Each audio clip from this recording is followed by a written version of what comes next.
Oi, gente, tudo bem com vocês? Bem-vindos à primeira aula de literatura portuguesa aqui do Cometa Educação. Hoje a gente vai falar do primeiro movimento que originou, esse período literário, chamado trovadorismo. Então, vamos começar a falar. Primeiramente, vamos situar um pouco no contexto histórico do momento. O trovadorismo não sabe-se exatamente quando ele se originou, exatamente pela questão de ter uma tradição oral e não escrita. Então, disse que talvez seja por volta dos anos de 1189 ou 1198, não se sabe exatamente. Porém, mostra-se que ele perpetuou-se, pelos anos de 1434, que foi quando provavelmente ele terminou. Se bem que o movimento literário ele nunca termina, ele sempre passa adiante, porém ele diminui seu fluxo, tá?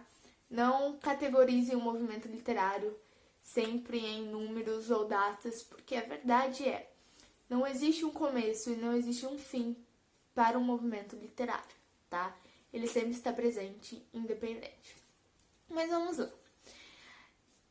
O trovadorismo, ele parte da ideia em que a Idade Média está no contexto atual, Então, a gente tem aí a primeira fase da história de Portugal, enquanto a Europa ainda se divide em feudos, Então, é aquela pirâmide de nobreza, clero e o povo, tá?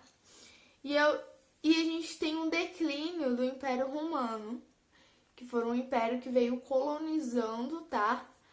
Toda a Europa e eventualmente os outros continentes, os outros países, e um declínio do latim vulgar, que é o que vai originar, a escrita do galego português, Então a gente tem a questão da Península Ibérica, formada por países como Espanha, Portugal, tanto que o galego português vai partir, dessa mistura, dessa miscigenação de línguas, que é um espanhol, meio português, o galego português. E a gente tem o início, da independência de Portugal. Então, Portugal, ele firmava como um reino, tá? Procurava sua independência e que mais tarde essa independência traria a criação da língua portuguesa por si só. Então, se a gente está na Idade Média, eu acredito que o primeiro pensamento que vem é o teocentrismo e o catolicismo, Então, a gente tem a presença muito forte da igreja católica, e a presença da idealização do teocentrismo, ou seja, Deus como centro do universo, como centro de tudo, tá? E também, por ser na Idade Média, temos que lembrar das guerras e principalmente das cavalarias, que será um dos principais temas aqui no trovadorismo. Então, quais são as principais características deste momento? Primeiro, ele é um momento poético, mas também musical. Por quê? As cantigas, elas são feitos poéticos, só que não para serem lidos, mas sim para serem cantados. Foram escritos em galego português, Só que essa escrita, essas cantigas, elas eram realizadas por parte da nobreza. Os nobres eram quem sabiam ler e quem sabiam escrever. Então, essas cantigas eram feitas exatamente para serem prodigidas, para serem cantadas, encenadas para a nobreza. Porque se você fosse criar algo para o povo, principalmente para o povo ler, não valeria a pena. Porque o povo, por ser pobre, não sabia ler, apenas quem era da nobreza. Então, eram feitos por nobres, encenados entre nobres, tá bom? E dividia-se em prosa, mas também poesia, principalmente poesia, que eram as cantigas. Os textos poéticos dessa época eram acompanhados por música e por dança, Então, a gente tinha presença de vários instrumentos musicais da época. Eram chamados cantigas e, eventualmente, produziram o aparecimento de muitos artistas, Que eram denominados trovadores, ou seja, era aquele poeta, sempre nobre, lembre-se disso, que compunha letra, né? Que escreviam a letra das canções, dessas cantigas. E a gente também tinha a presença do jogral, que eram de condição um pouco inferior, né, a esse trovador. E ele cantava a poesia dos trovadores de castelo em castelo, porque lembre-se, eram encenadas, eram cantadas para a nobreza, tá? E de uma forma de total entretenimento, até porque é o que tinha na época, né, gente?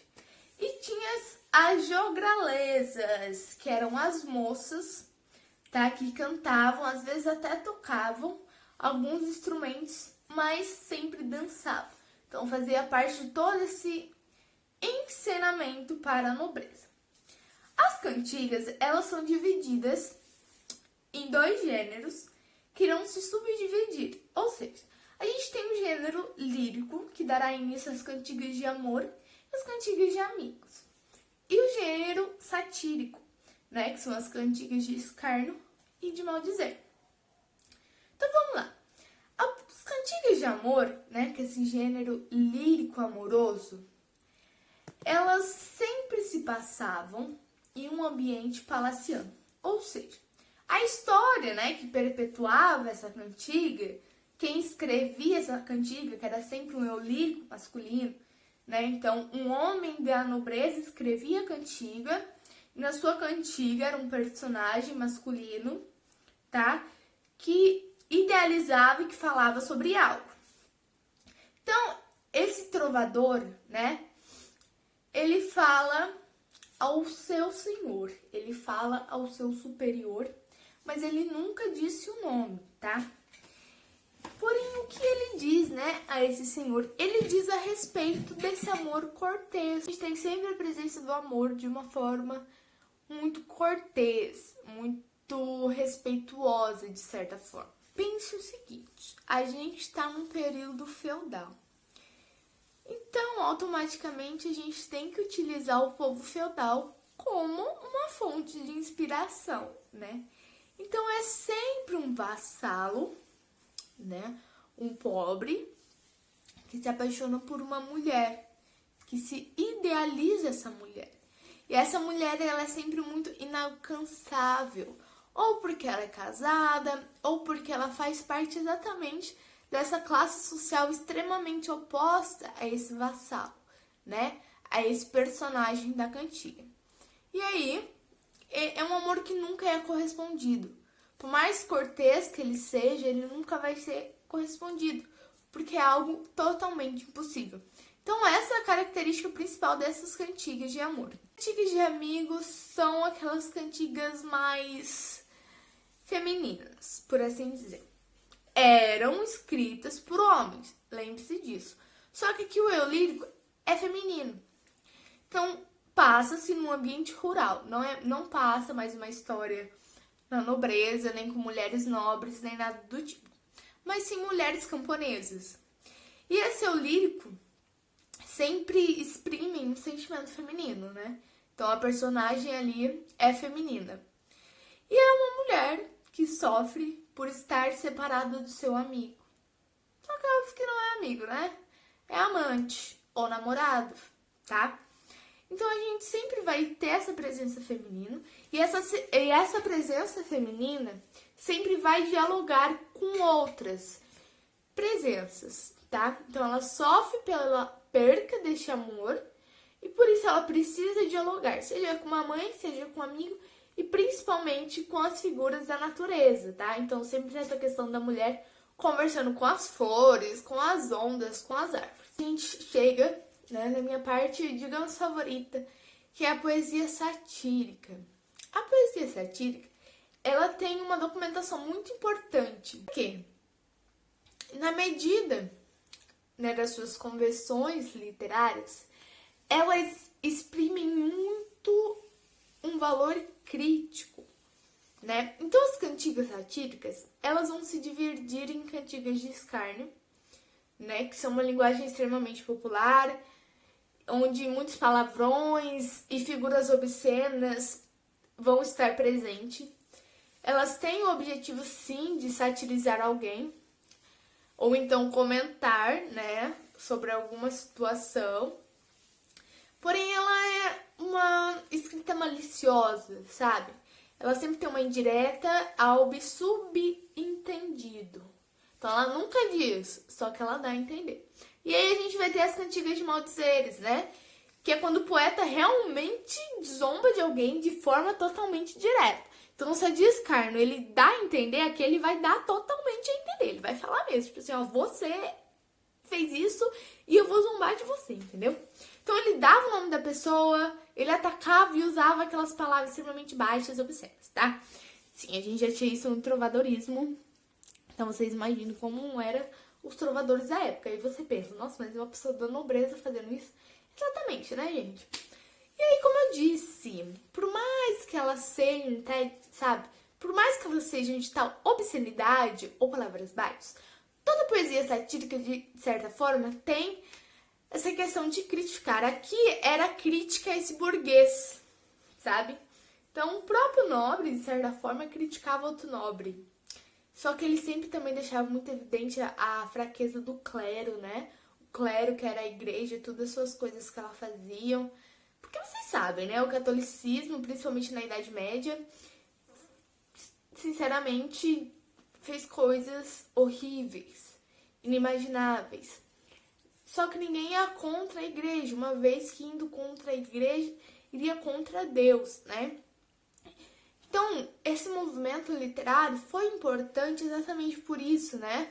Por contradizer e principalmente deixar explícito, de certa forma, essa sujeira que existia por trás, entendeu? Não só da nobreza, como principalmente do clero, tá? E aí eram cantigas cantadas geralmente em tabernas, né? Porque era difícil você ouvir uma cantiga satírica no castelo, porque eles simplesmente iriam mandar você embora ou iriam te enforcar, né? Então era cantado nessas tabernas, que eram onde o povo, pobres, tá? Povo se refere à pobreza, infelizmente, se encontravam, tá? E eram cantigas daquela vida boêmia, né? O que é uma vida boêmia? Tranquila, sou tranquilo, um eu lírico tranquilo, mas que vou zombar de todo mundo. Pensa bem naquela cena de todo mundo reunido bebendo? É o que eu imagino na poesia satírica, tá? Mas aí a gente entra nos feitos literários. A primeira cantiga, né, que tem essa documentação, de certa forma, é a Cantiga da Ribeirinha, né, que foi composta pelo Paio Soares de Taveiroz. Ele escreveu, em média, assim, 138 cantigas, só que, como eu disse, né, por não ser documentada, até porque não tinha questão da escrita e não tinha impressora, né, obviamente, seria um trabalho de copiões, né, ou escrivãos. Só que na época não tinha esse hábito, uma vez que quem sabia ler era o clero e a nobreza, apenas, tá? Mas há quem diga, alguns críticos que digam, que essa cantiga, ela foi escrita por volta do ano de 1200. Então vocês lembram que lá no começo eu falei que não se sabe se o trovadorismo surgiu por volta de 1198 ou 1189? Então vocês imaginam, né? Se talvez essa cantiga foi escrita por volta do ano de 1200, quer dizer que, ó, perpetuava muito tempo esses movimentos literários, tá? É uma cantiga de amor, eventualmente. Porém, se a gente for fazer uma análise mais detalhada, você pode encontrar outros requisitos, tipo, por exemplo. Eu trouxe para vocês, só para vocês verem a diferença entre esse galego português e este português atual. Nessa mistura, e para vocês verem como é extremamente difícil ler nesse galego português. Então, olha aí. No mundo não me sei parelha, mentre me for, como me vai? Cai amor e por vós e ai. Minha senhor, branca e vermelha, queredes que vos retraia.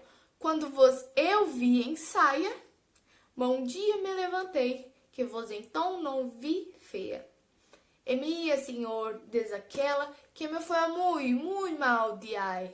E vós, filha de Dom Pai, Muniz, e bem vos semelha, de haver eu por vós guarvaia, pois eu, minha senhor, de afaia, nunca de vós houve, ninguém vaia do ocorrer.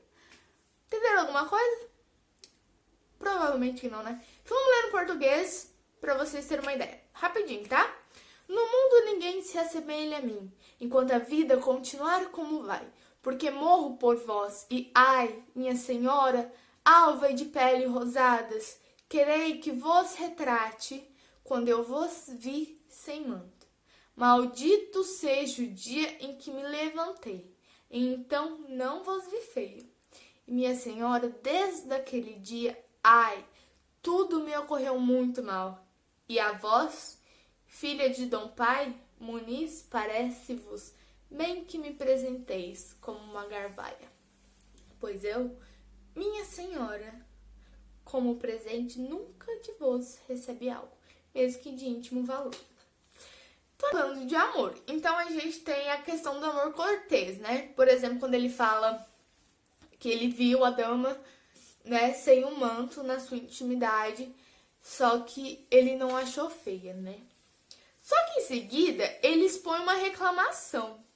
Porque olha só, mesmo sendo uma mulher, uma dama de condição elevada, né?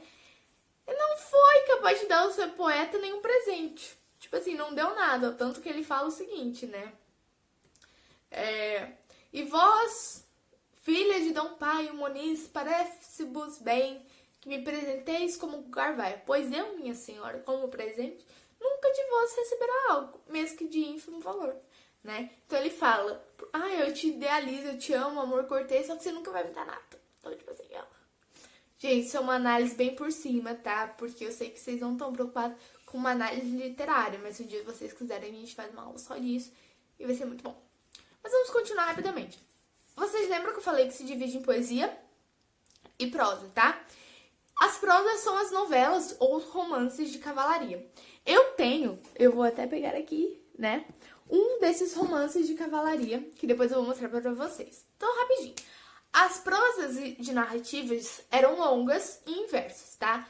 A gente sempre vai ter escrita em verso, porque a escrita livre, né, da narrativa livre, só vai surgir bem depois, tá? E vai narrar a aventura de um cavaleiro. Então a gente vai ter a presença desse cavaleiro. Esse cavaleiro que sempre vai lutar contra monstros, contra dificuldades e principalmente pelo amor, tá? Lembre-se, o amor. Então é sempre o cavaleiro e aquela dama em apuros, entendeu?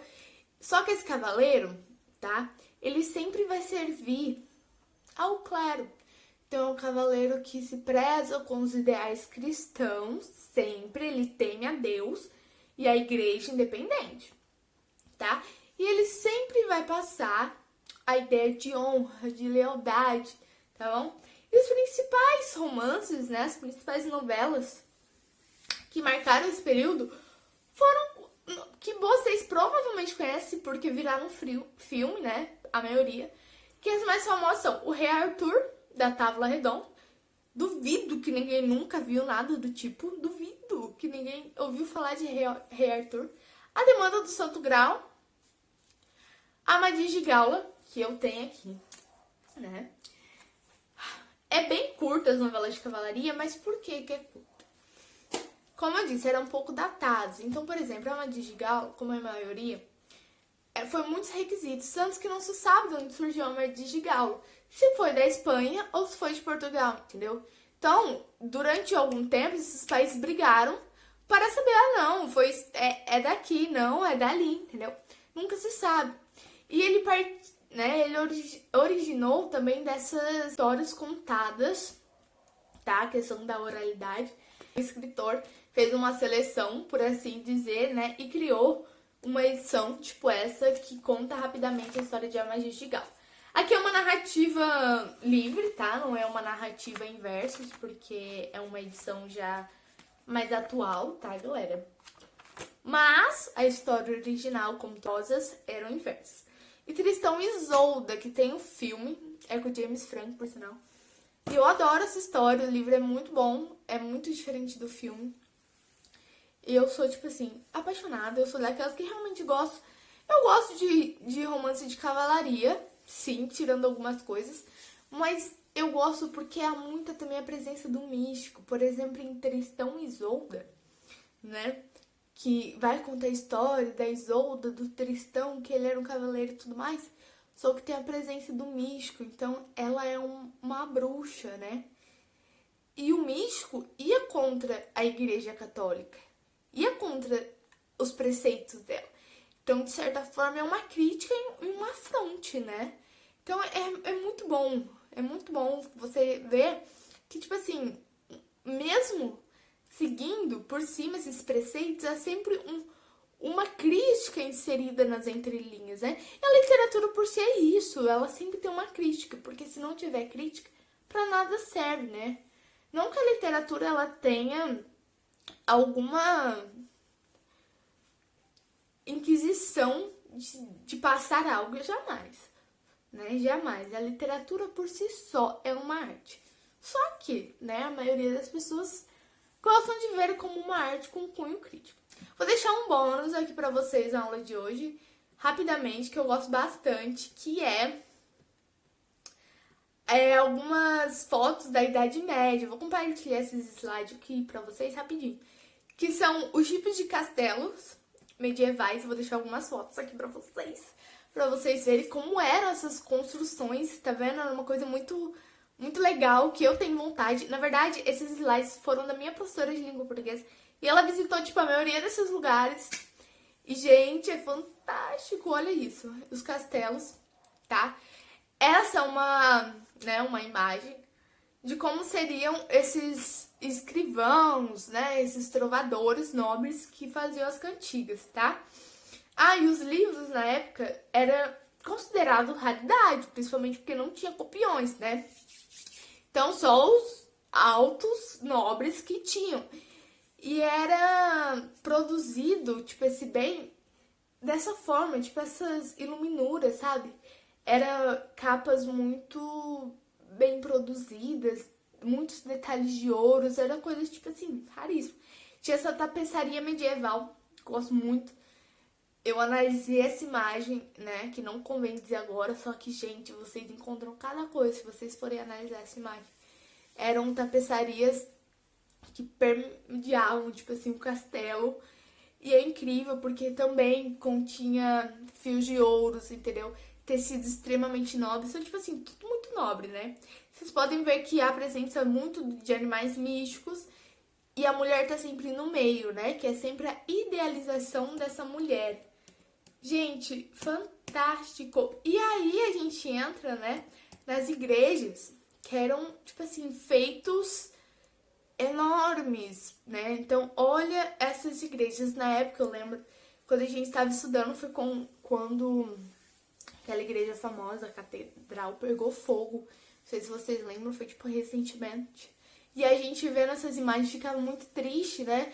Porque olha os feitos que pegou fogo, né? Tipo assim, por mais que essas imagens não sejam, mas são arquiteturas parecidas. E olha só, são coisas extremamente altas, né? Exatamente para evidenciar essa subida ao céu, esse topo de estar perto de Deus. Algo com muitas janelas e algo grandioso, né? E muito rico, né? Tipo essas espelharias, sempre detalhes extremamente caros, tá? Imagens sempre retratando o homem na sua indignidade. E a gente também tinha a presença de gárgulas, né, que eram esses seres místicos, tanto que muitos cavaleiros dessas novelas de cavalaria vão lutar contra monstros, né? Um deles são as gárgulas, que são muito presentes. E é isso, gente. Espero que vocês tenham gostado da aula. Eu gostei muito. Então, eu me segurei pra falar pouco. Mas eu espero ver vocês daqui um dia. Semana que vem, na verdade, na nossa próxima aula de literatura. E eu espero que vocês tenham gostado. Tchau, tchau!